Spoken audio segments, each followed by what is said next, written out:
Good afternoon. I'm Jason Staples, and this is my showcase report on the City of Lebanon Buildings Database and Footprint Estimate as part of my Summer Sustainability Fellowship with the University of New Hampshire 2024.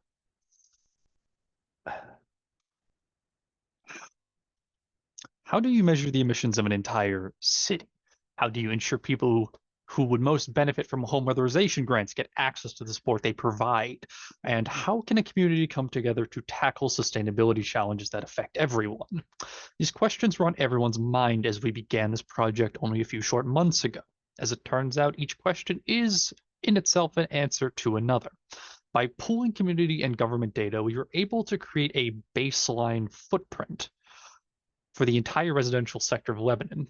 Using that baseline, we can then assess individual homes and properties by combining utility data and tax assessor information to determine which housing units could best benefit from improvement actions.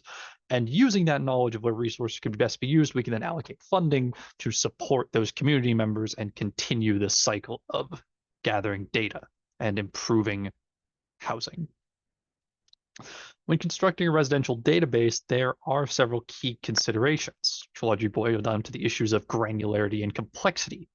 Unlike doing an emissions footprint for a company or individual campus, tracking an entire residential zone involves hundreds or thousands of buildings in complicated arrangements. Some are single-family residences, some are multi-family apartment buildings, or mixed-use commercial spaces.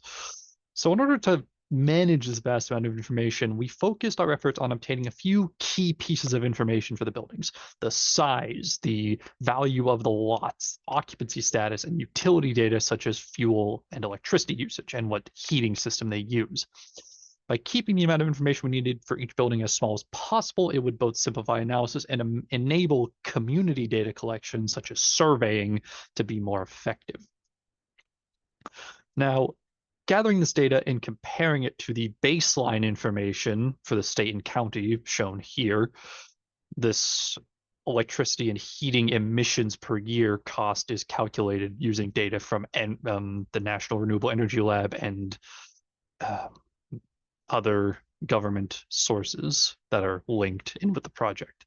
But this gives us a state and county average, and we can now use this as a comparison point for the city of Lebanon. Basically, the end goal is to find an effective ratio that takes the size, the age of the building, the utilities, and the relative income of the people living in it to compare it to this baseline and see, is the building underperforming? Is it overperforming?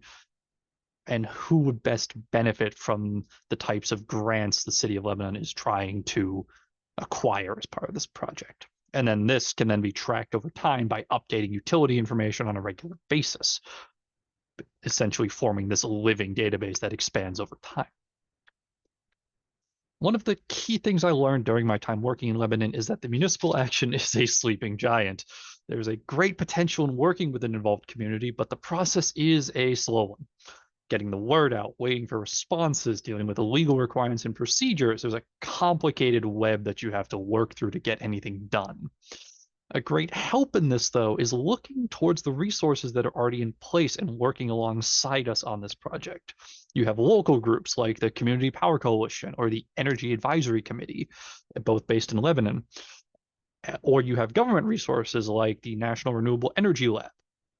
And then, of course, the timeless commitment of residents and volunteers who are all helping us gather this information and produce the necessary data to form an effective database and make this case for these grants, all leading back into this goal of creating almost a living and enduring program that evolves alongside the city as they continue to work towards their sustainability goals, and over time reach more and more people and have a positive impact on the entire city.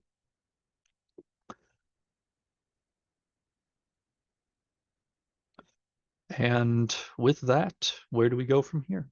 I will be delivering a written protocol for how to set up, maintain, and use this tracking system and provide the mathematical basis for these ratios of, are the city buildings performing to where we expect, or where can we improve them? and that will be the bedrock on which we build this evolving project. And I'd like to thank uh, John Chaffee and Woody and Rebecca Owens and everyone who helped with this immensely complicated project. There's so many. Mark, you've all been wonderful, and I've had a great time working with everyone. And of course, the people from the Sustainability Institute. Thank you all so much for your time.